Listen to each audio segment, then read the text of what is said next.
What is a salvage excavation? Where is Tel Bet Shemesh?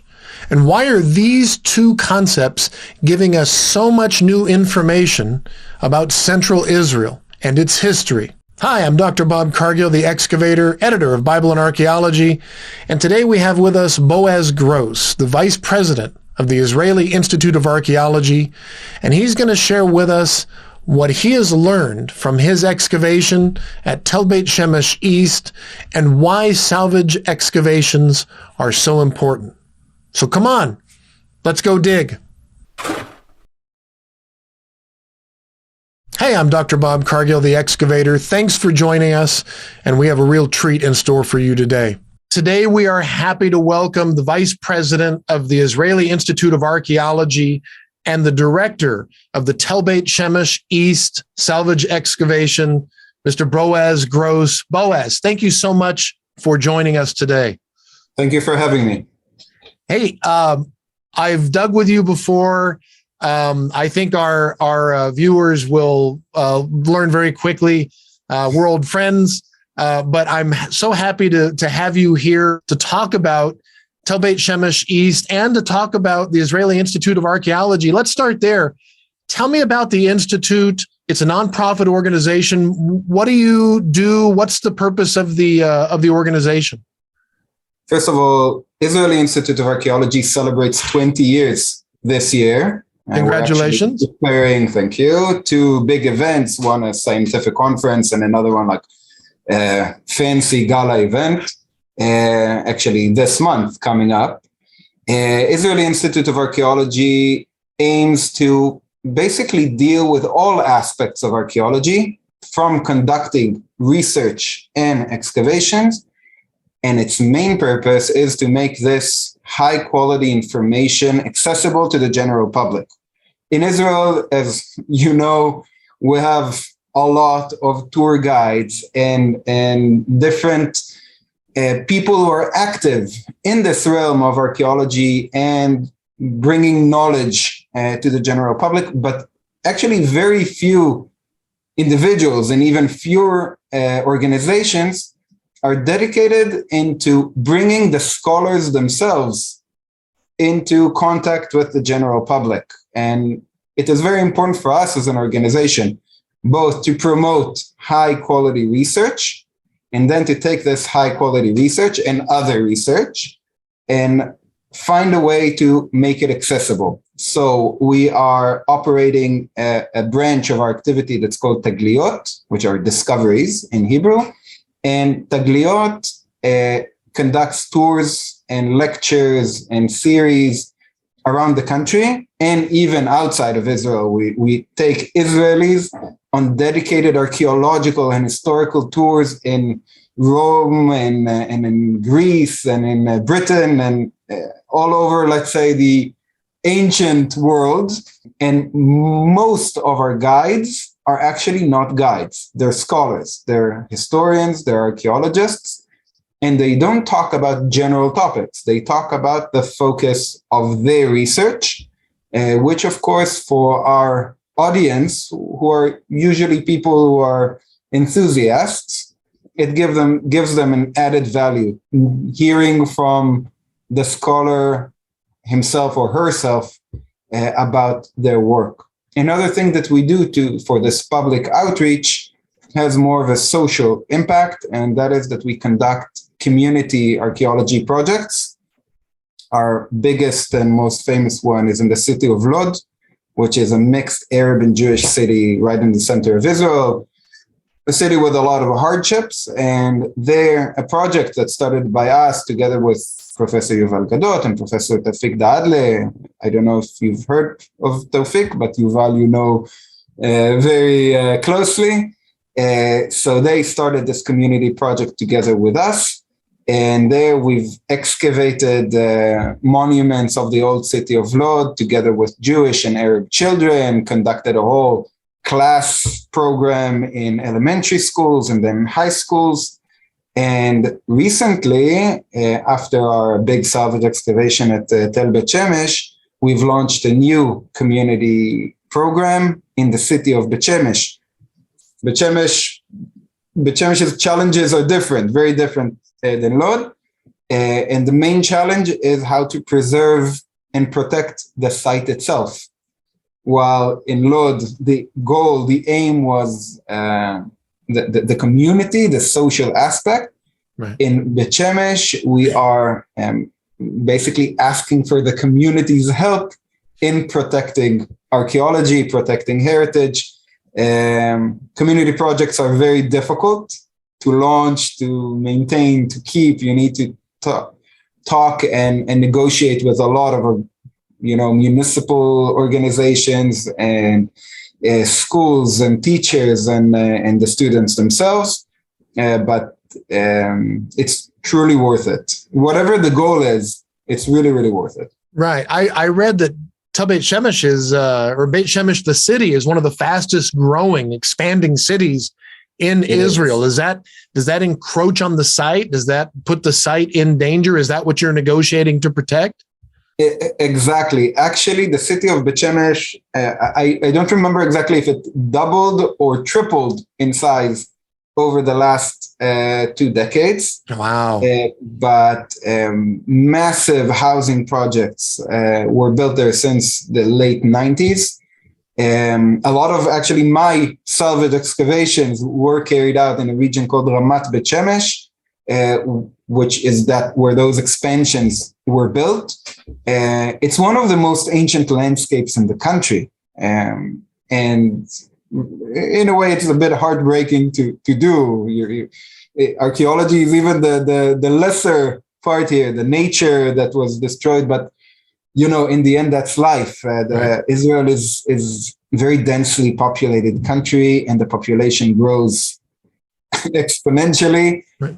And blessedly, we're also a very antiquity-rich country, which means that wherever people are going to expand into almost anywhere in the country, antiquities alongside with nature are going to pay the price for it. And right. In a way, salvage excavations are a way to balance that. In many cases, I need to explain what salvage excavations mean.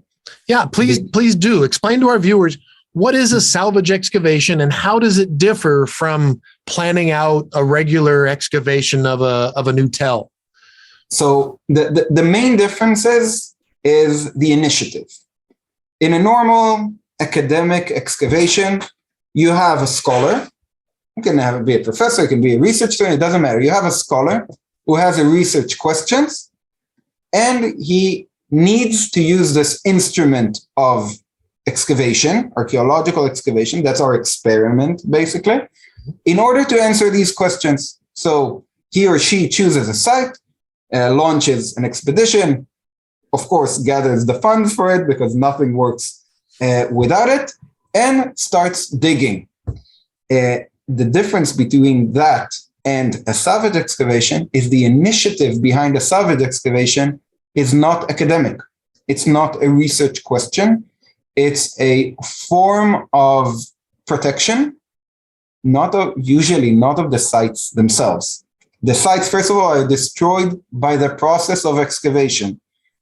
I don't know if your viewers know that archaeology and excavation is a destructive process. Right. We cannot repeat an experiment in archaeology.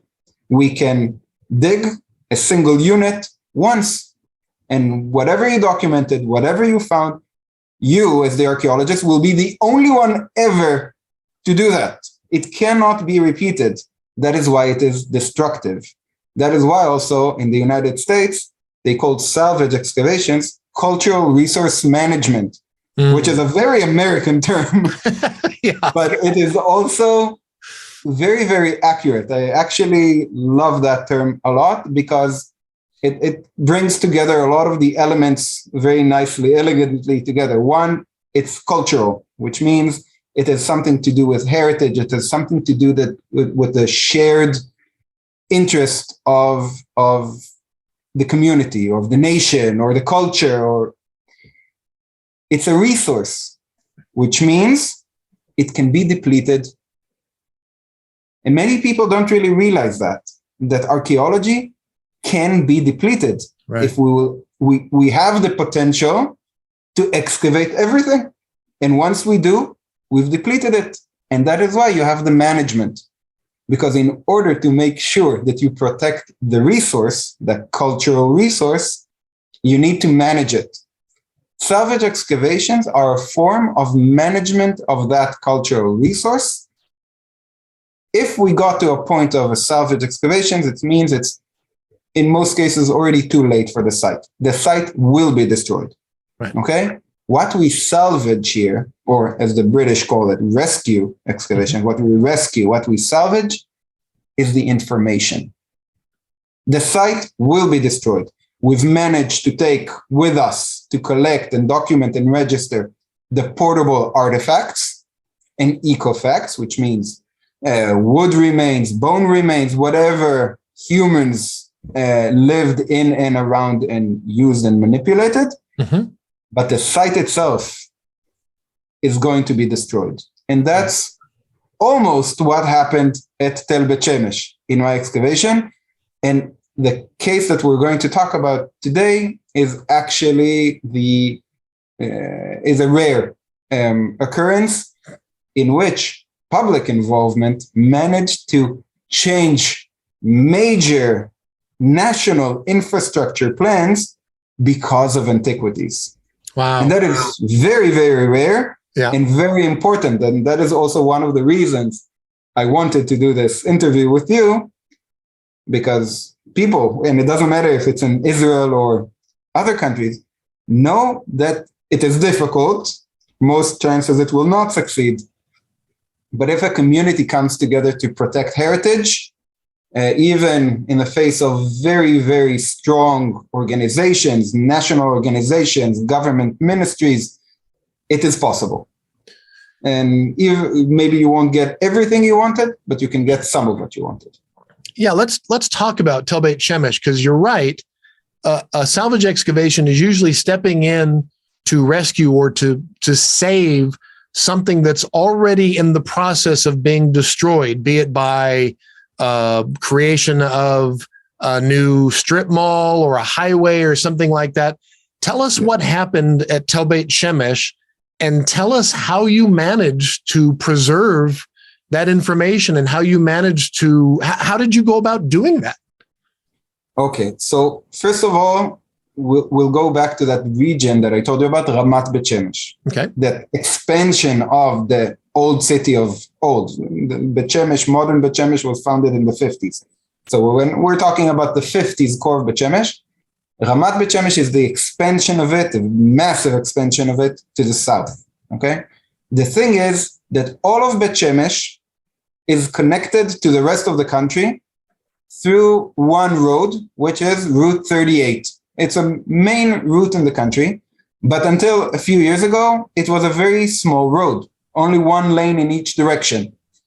And it sufficed. It had some traffic, but with the construction of Ramat Bet Shemesh, it is no longer sufficient. I remember doing the salvage excavations of Ramat Bet Shemesh, and a piece of road that was going straight would take you, I don't know, maybe 10 minutes to drive between Bet Shemesh and route number 1, which is the main highway, connects Tel Aviv and Jerusalem. In order to go back home, I live in Tel Aviv. It took me an hour. It was terrible. Right. So naturally, that road needed to be expanded. Now, that road needed to be expanded. Everyone knew it already from the 1990s when the first zoning plans for that expansion were approved. The problem is Road 38 actually goes over the Tel of Bet Shemesh. Okay, now, it's nobody's fault really. The road itself today is a modern road, but it was used during the British Mandate period, which is the first half of the 20th century. And we actually know from journals and maps from the time of the Ottoman Empire, which means up until 1917, that it was quite a main road even back then. And it followed very much the same route the modern Road 38 goes today. So the ancient roads themselves went over the Tel of Bet Shemesh.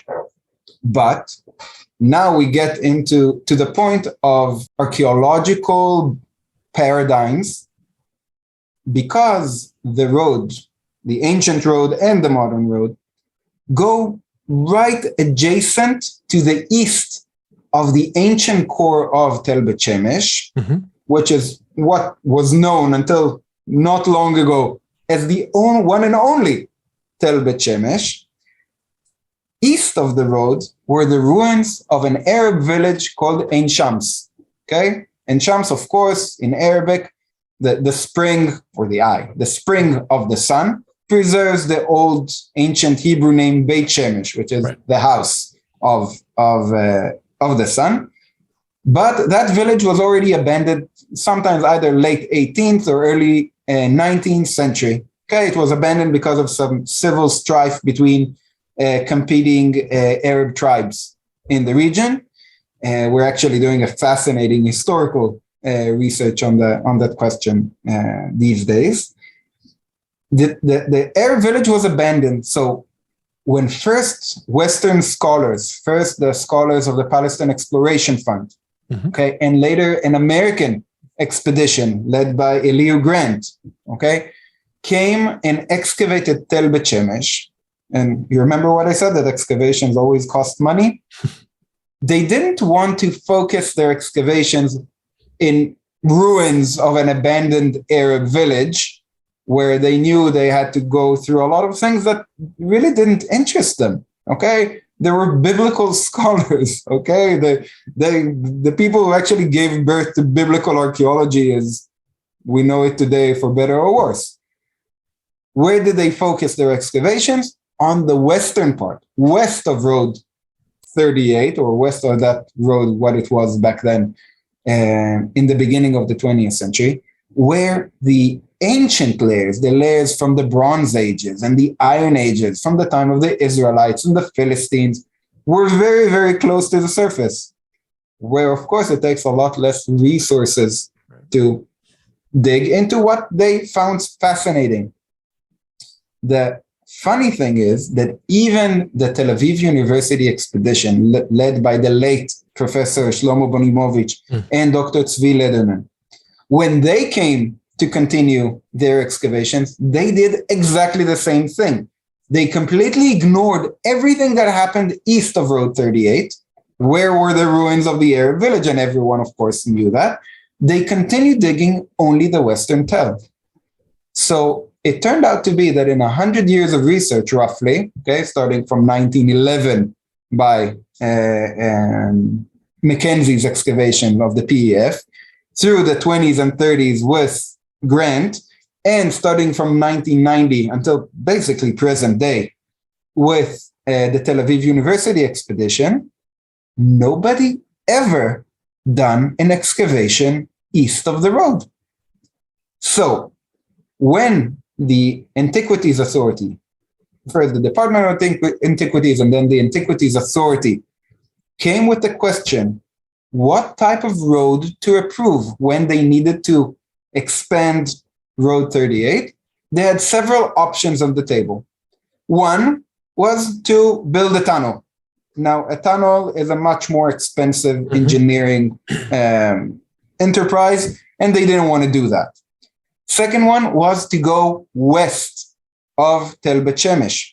There they had the objections of townspeople who are living down there, the town of Ishi, okay? And also environmental organizations that say, if you're going to put like a giant freeway now in the valley, you're going to completely destroy the scenery, which is a beautiful scenery because Beit Shemesh overlooks the opening of the valley of Sorek as it goes down towards the coastal plain. So if we're talking in biblical terms, the way Judah opens up towards Philistia, which of course we know of a biblical narrative of the ark coming up from the city of Ekron towards Beit Shemesh through this exact valley. And they grow wheat there to this day, okay?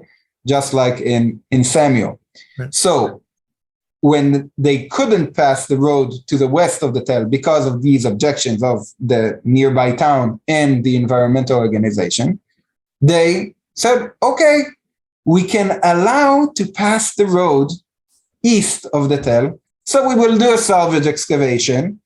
And now we're entering already 2012. Okay. First probes, first trial excavations are being done. The first trial excavations that were actually done by our organization, Tel Aviv University, on behalf of the Antiquities Authority, they were managed by Dr. Asaf Nativ and Dr. Chai Ashkenazi. They were done still west of the road, okay, right on the slopes of the Tel as it goes towards the road. And we've done several trenches there, and we found something absolutely amazing, which I don't say much. Right. Why was it so absolutely amazing? Because in the 100 years of research of Tel Bet Shemesh, the chronology of the site was very established. The site was first founded or inhabited in the Middle Bronze period, roughly 18th, 17th century BCE, okay, but was abandoned after the Sennacherib's campaign of 701 BC, where Sennacherib came, destroyed many cities in Judah, and gave the Shephelah, the lowlands, gave them to the Philistines. Right. Okay. Now, all the expeditions that have excavated at Beit Shemesh agreed on that fact. The most recent excavation of Tel Aviv University have found 7th century material, which means after Sennacherib's campaign, blocking the very nice monumental water system of Beit Shemesh. That's the only place where they found 7th century finds, pottery sherds and other finds, blocking the water system. So they suggested that maybe after Sennacherib's campaign, there was some little attempt to resettle the site. There came the Philistines, destroyed everything, cleaned the Tel, and used all that rubble to block the water system. In Israel, you don't have water, you can't survive. Right. Okay? So blocking a water system is a good way to make sure people don't come back. Right. Okay? And then we do very simple excavation, actually, trial trenches on the western slopes of the site. Really, the trenches came all the way up to Road 38. And what we find there, for the first time in 100 years of research, 7th century material in situ, which means in its place, which means not in a dump somewhere in the water system. We found vessels and olive oil production things. So for the first time, we know, we're not guessing, there actually was a 7th century settlement, 7th century BC settlement at Beit Shemesh after Sennacherib's campaign. Right. And it wasn't like a little attempt to live and then someone came and destroyed it. There was a continuation. Those types were going into the Persian period as well. And then the IAA conducted a larger scale trial excavation for the first time east of Road 38. And that's the first archaeological excavation ever to be carried out in at least in an organized way east of the Road 38. When you think about it, it's weird. Right. You know, people have been excavating the Tel for so long. Nobody thought to open a probe in the village. And what they found there is, it really should have changed the whole picture. Because what they found there, Eli Haddad and Nathan Ben Ari from the Antiquities Authority, what they found there is a Tel. A Tel, in Hebrew and Arabic, it's a mound. Okay, basically a hill made out of layers of human occupation throughout a long period. So they excavate there and they found directly on the bedrock remains from the 7th century BCE, the Iron Age, the late Iron Age, and they find Hellenistic material, and they found Roman material, and they found Byzantine material, and they find early Islamic material, and they find Ottoman material, which come to an end in the Ottoman period in the 19th century with the abandonment of the village of En Shams. So what we have missed as an archaeological community for 100 years is that the Tel of Bet Shemesh is much, much larger than we previously thought. And it's not that Road 38 brushes against its eastern edge. Road 38 actually goes over the Tel.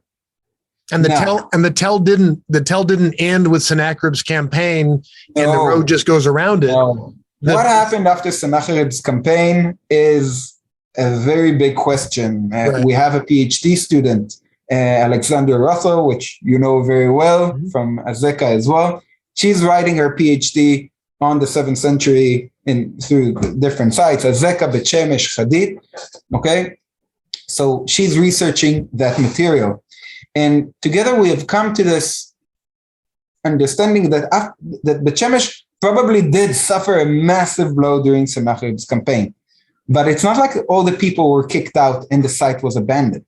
The site merely shifted to the adjacent hill. Now, how do we know it was an adjacent hill? Because we have nothing underneath it. Okay, there's only one cistern that we can date to the late Bronze period, but it's a single cistern. We don't have architecture. We don't have occupational layers. Earlier than the 7th century BC, east of Road 38. Okay, so after Sennacherib's campaign, we assume people just shifted and moved to the adjacent hill. Why?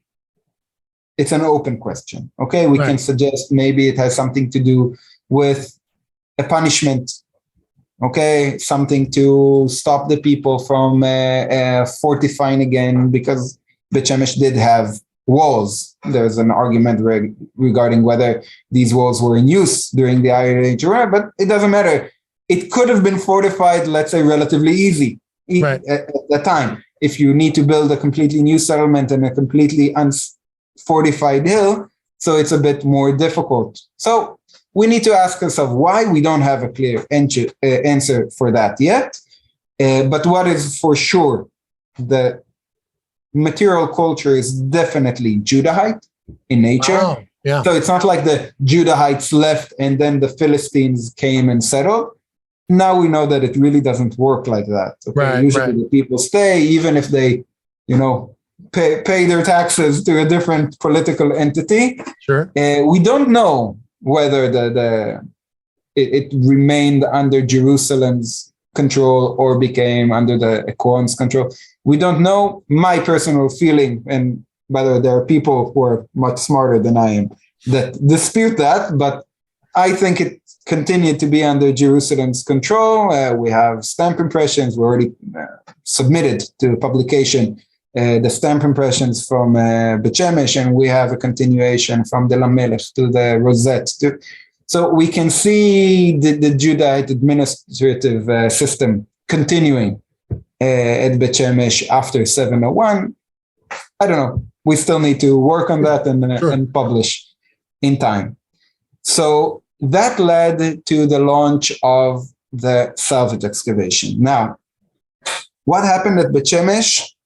And if before I was very supportive of IAA policy, here I will be a little bit critical. Mm-hmm. In the past few years, the Antiquities Authority have launched or demanded what they call mega projects, okay?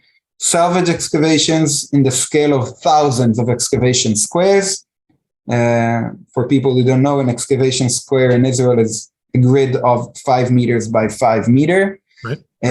So thousands of these squares over massive area and in a very limited amount of time, because it's a salvage excavation. Right. Most salvage excavations are carried in a limited amount of time because it's a development project. Beit Shemesh was actually was the smallest of these mega projects, only 940 squares. That's in comparison to, if I'm not mistaken, around 2,500 at Tel Assur, which is in northern Israel or central northern Israel, and Motza, which is near Jerusalem, where it was, I think, over 1,500 squares in a Neolithic site, which is insane to think about. In a way, I kind of joke that these mega projects brought us back to the golden age of archaeology with the atrocities the University of Chicago committed to Megiddo, for example. So we were supposed to be beyond that, right? But we weren't. Now, after I was critical a bit of the Antiquities Authority, again, I will be the one to defend them. I am not in their shoes, okay? They need to find somehow to balance the needs of the growing population and the growing need for efficient infrastructure with the need to protect antiquities. It's very easy for you to know, antiquities. I'm not a state official, and I don't need to create these balances.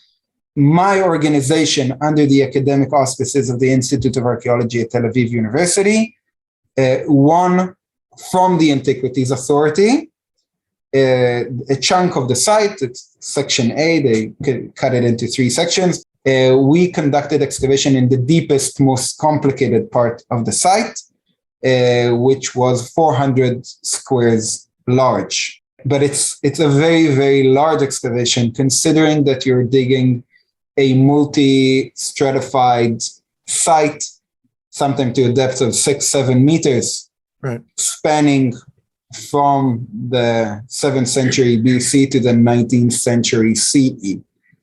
So it's a very complicated excavation, logistically, scientifically, even concerns of safety when you reach depth like that. And it's all things to have to be taken into account.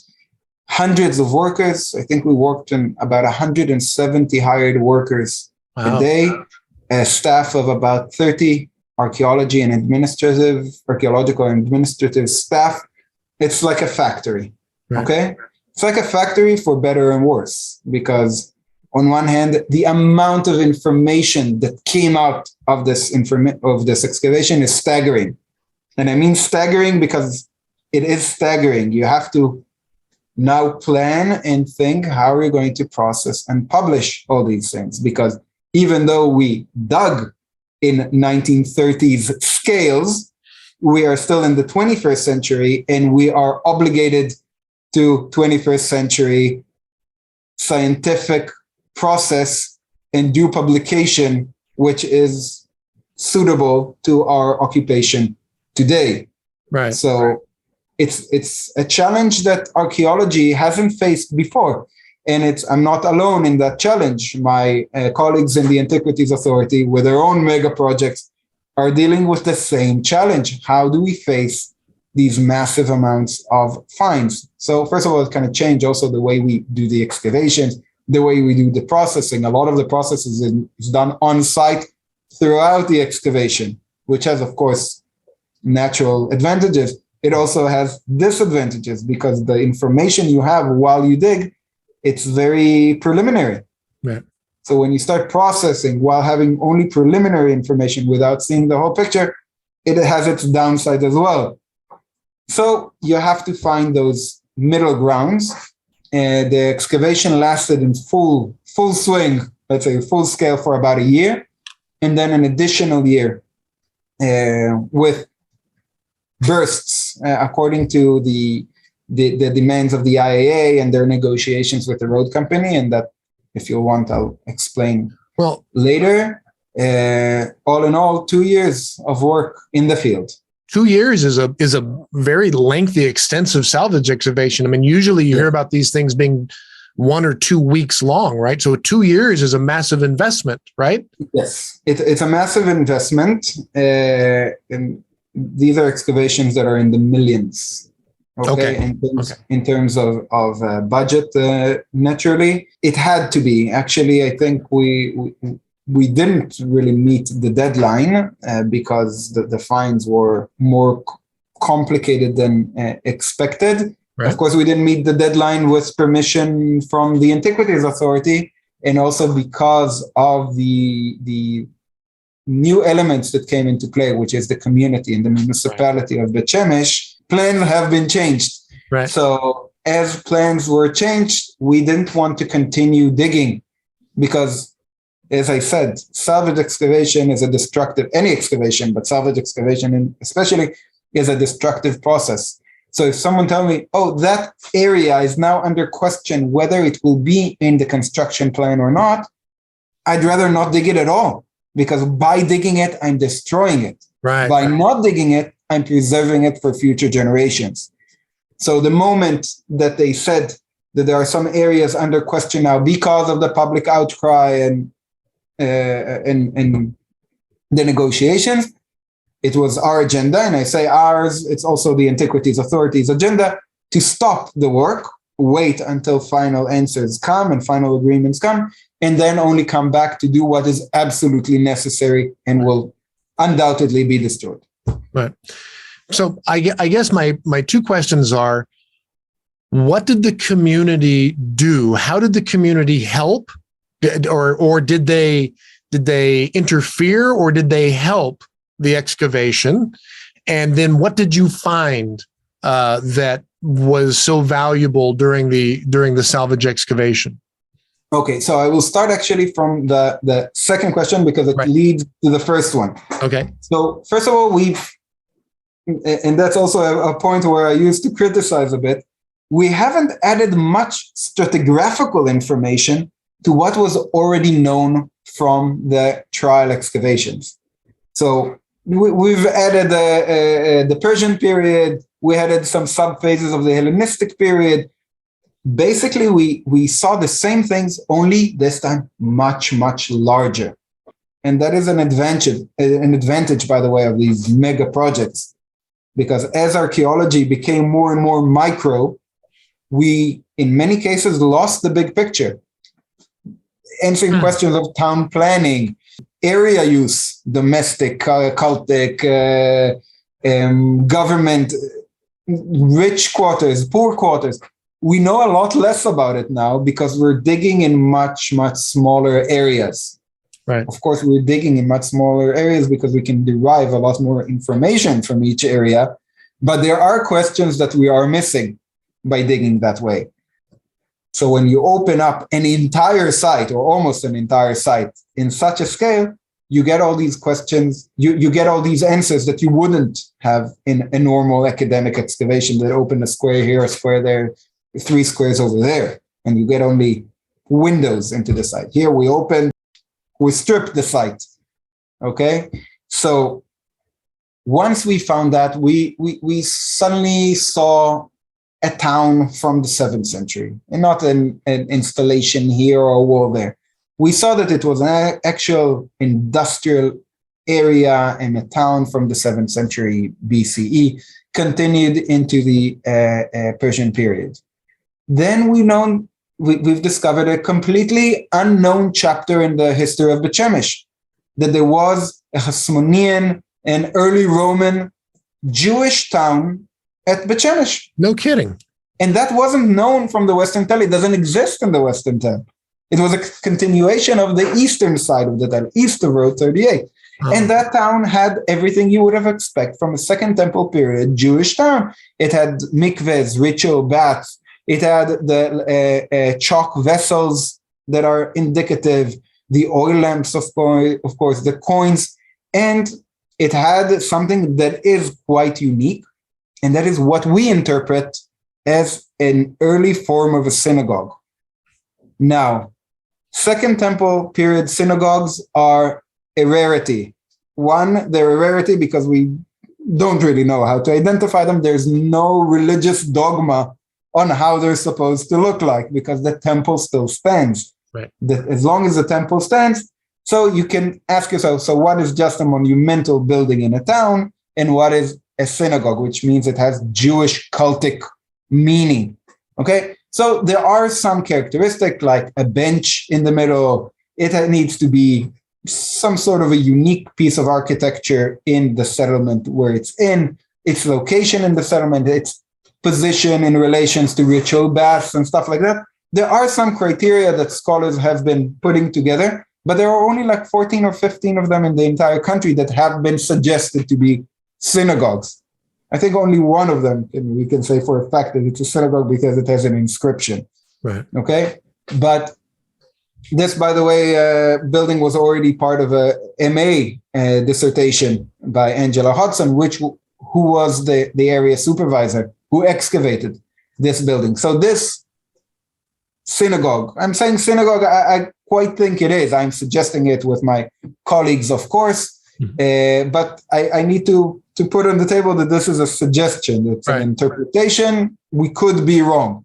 And that settlement came to an end during the Bar Kokhba revolt in the 2nd century CE. And then it has the characteristic hideout systems. I don't know how many know. The people in Judah and the Galilee prepared for the revolts. First the Great Revolt and then the Bar Kokhba revolt, which was much greater, by the way, than the first revolt, the Great Revolt itself.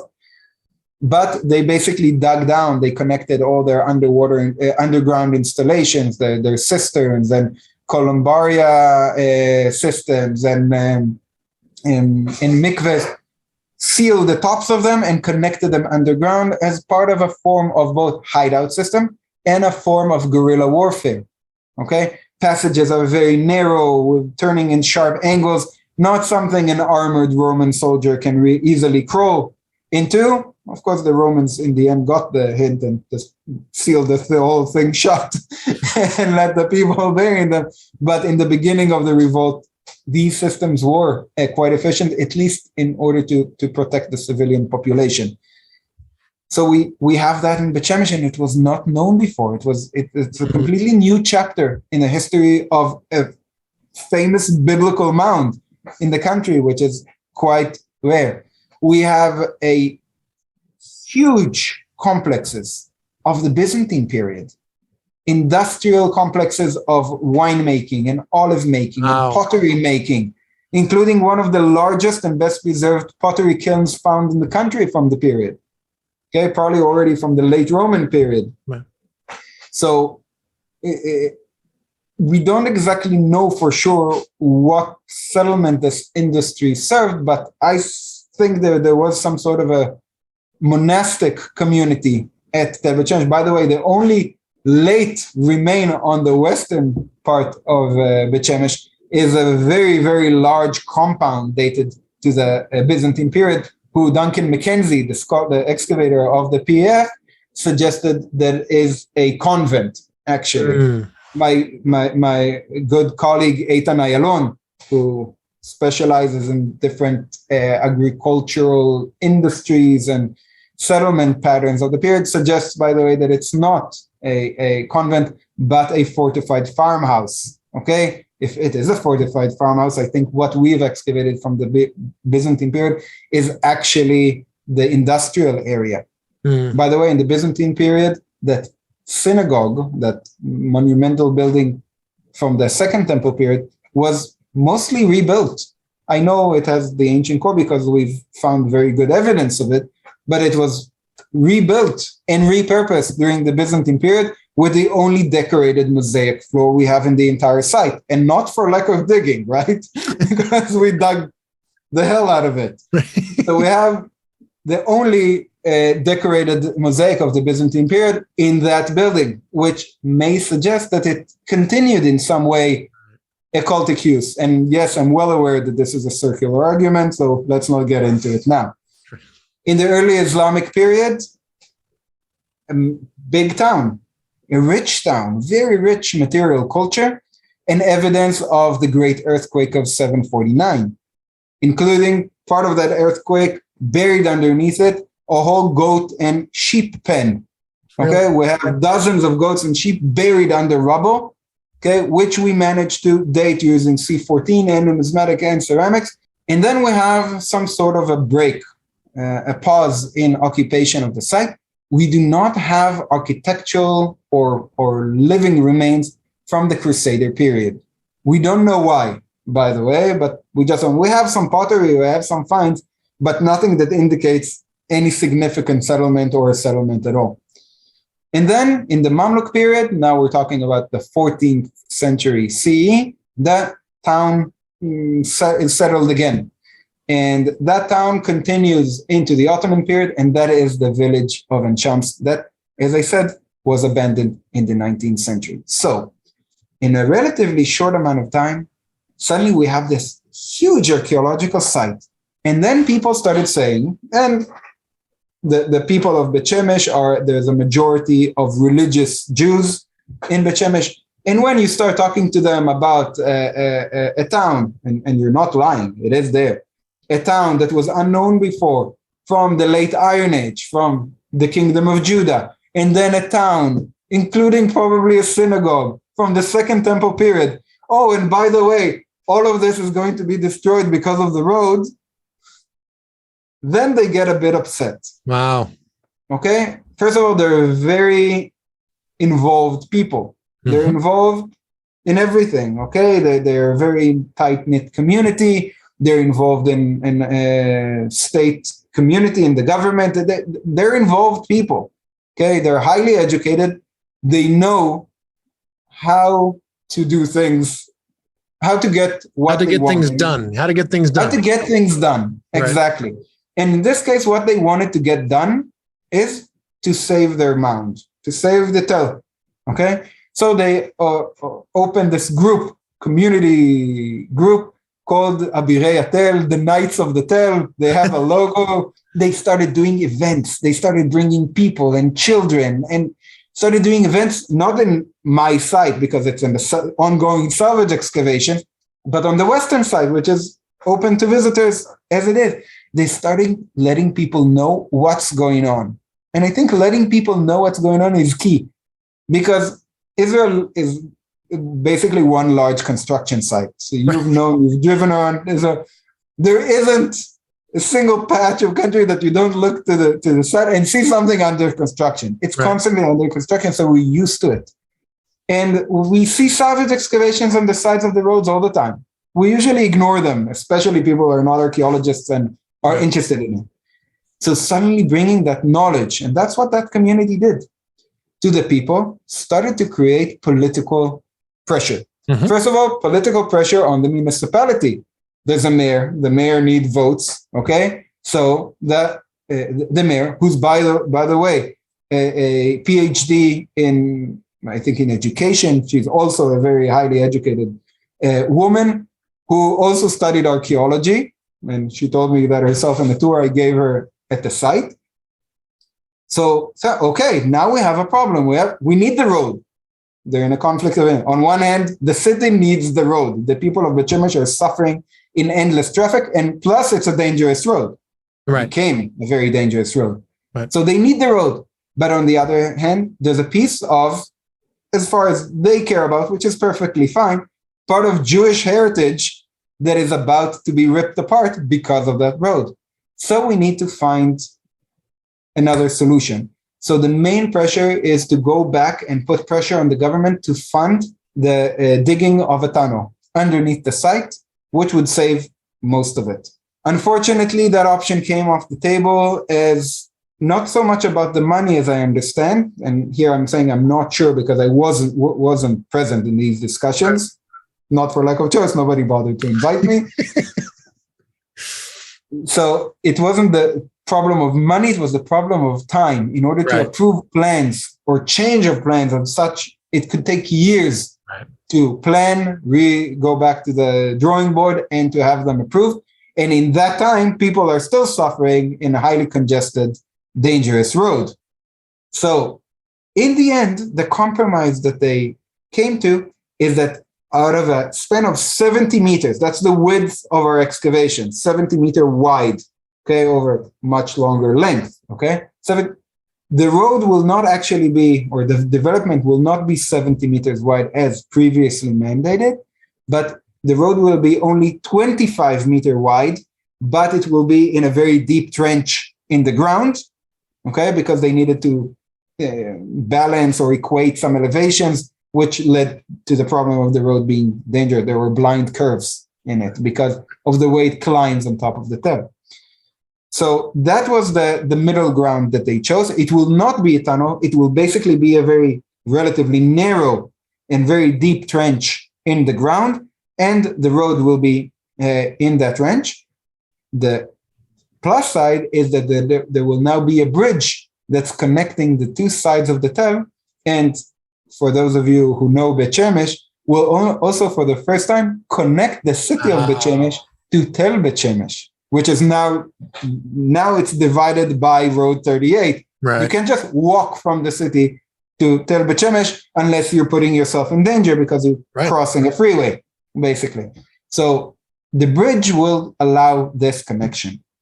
And there are proposed plans to create an archaeological park also in the eastern area that we have excavated in order to show the public at least some of the finds. Is it everything that I wanted? No. I wanted the tunnel and I wanted to limit the destruction. For example, we've already done that. In that 25-meter trench that is after the decision, after the compromise, was located that monumental building from the Second Temple period, the synagogue. We had to dismantle it. Now, as archaeologists, we learn a lot from dismantling things. As I said, it's a destructive process. We learn a lot from it. But on the other hand, such a rare, unique find to have it destroyed. And it was very frustrating because the road it cuts right through it. Yeah. It's not like in the middle of the path. It's right at the edge and it cuts its corner. Yeah. But unfortunately, we still had to dismantle it. There are plans to reconstruct it. We kept all the stones. It was done by the Antiquities Authority preservation team together with us as the scientific oversight. It was kept. The stones were numbered and photographed and kept. And there are plans to reconstruct it after the bridge, after the road will be constructed somewhere in the archaeological park. Now, you and I, of course, know that a reconstructed building is now, it's scientifically dead. Right? You can't do anything scientifically with it. It's a reconstruction. But at least from the educational point of view, the heritage point of view, the touristic point of view, reconstructed buildings do have a purpose, which is very important as well, because it shows people, you're not just telling them, oh, this was here, or showing it on a sign or a picture. They can actually touch something. They can see its monumentality, which is very, very important when we talk about outreach to general public. That's right. And in the same way that the public education component rallied the community to come in and to put pressure to come in and advocate for preservation of their own cultural heritage. Very much so. That same public education can then not only be the fruits of their labors, right? Look, here's a synagogue that dates back to the Second Temple period, and you can touch it and you can feel it. This is what an ancient synagogue looked like. But then that in turn promotes the education of the community to then want to preserve further projects. Very much so. And not only that, after I've seen what happened at Beit Shemesh, that first of all, the community came up, put pressure on their municipal leaders. Those municipal leaders put pressure on the Antiquities Authority and the road company, on the government, that allowed for that. But the core it's not even me. It's not the archaeologists. It's not the Antiquities Authority, unfortunately, but it is not. It's not even the municipality. It's the people who live nearby, right, okay, that got together and started putting the pressure. But then I realized something else. Once the dust settles, the compromise have already happened. If we will not keep a continuation of activity at the site, when a bulldozer builds a road, when you have dozens of bulldozers, and one made like a little detour because it was more convenient, only then it crushed some walls and stuff, there's no going back from that. And my fear is that during the construction, because everything is very close there, because the trench now is very limited, right, if we will not keep constant presence of archaeologists and the community at the site will be eroded during the process of construction. It's natural. Nobody will do it out of being a villain. It's just the way construction projects work. Okay, you do the most convenient things. So my aim in my community projects in Beit Shemesh is to make sure we have, as Americans like to say, boots on the ground at any given moment, in order for the construction people to see, oh, we need to be careful here. There are people here. But by the fact that they will see a living area, a living site, then I hope the the collateral damage of the construction project will be limited. So that is why I'm also pushing to keep, even in the future archaeological park, a large enough area that's not covered back up, a large area that will allow future research on one hand, but future research that is done through the community as well, for people from high schools to come after they've been taught the basics of archaeology, to come and participate in the excavation. It will generate two things. One, it will promote knowledge, okay? And will promote the next generation's intimacy with the archaeological, the heritage sites they have in their backyard, basically. Right. That's goal number one. And of course, that's how we educate the future generations into protecting heritage. Okay? The second thing that it will create is that the site will not be abandoned. Because I'm sure you've seen many, and not just in Israel, it happens in Europe, it happens in the States, I'm sure, sites that are not frequently visited, or that they don't have a very specific and very determined and motivated landlord, are very quickly become derelict. Okay? Garbage accumulates and weeds grow, and it costs money. That's why, of course, municipalities and organizations are having a hard time with it, and I totally understand it. But if the community will be harnessed to this, then we can have activities that, I don't know if will improve the site, but at least maintain it. Right. Make sure that the garbage doesn't accumulate. Make sure the weeds are cleaned from the stones, because if the weeds grow between the roots, break the stones, and walls will crumble and fall in the end. These things that are happening all the time. And if we'll be smart enough to have the community adopt the site from a heritage point of view, from a scientific even point of view, then we will be able to preserve it and upkeep it. And by the way, in relatively low costs, because it's things people do as a community involvement. Right. Okay. But the effect on the site itself and its antiquities and its value will be massive. So that's basically my goal in my community project in Beit Shemesh, which is the next step after the physical, the salvage excavation. Right. And of course, alongside the grueling process of publication and processing that we're going through now. Boaz, this is absolutely fascinating. Tell our viewers, is there a website that people can go to and learn more about your organization?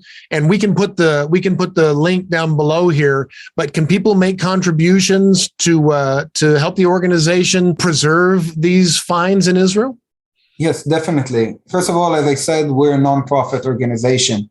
So all you need to do is look us up on the internet, Israeli Institute of Archaeology. You can follow the link, and we can get donations from the United States. And it's all, I'm not sure about the technicalities, tax, refundable, deductible, whatever. And so I'm an archaeologist, not an accountant.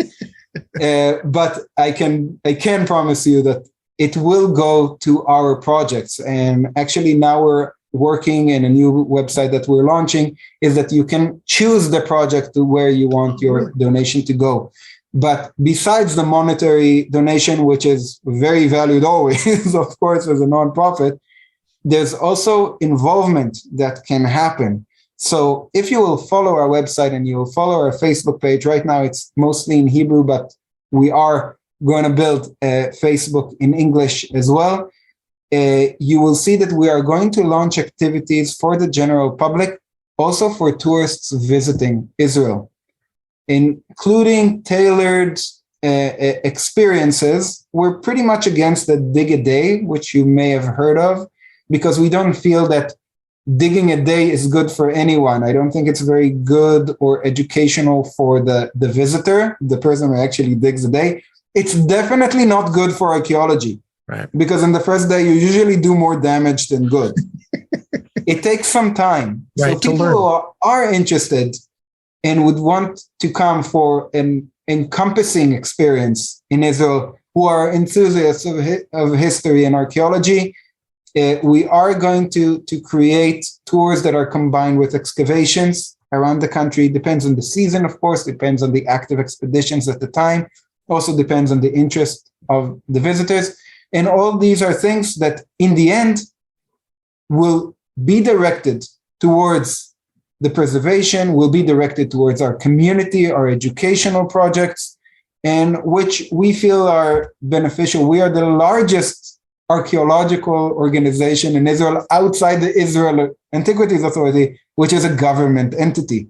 Right. And I hope that in the future, in the coming years, and of course after COVID eases up and the skies open and people are free to go, we will be able to expand our outreach, which is now very focused on the Israeli public, even to global audiences. And I think the sky's the limit in that regard.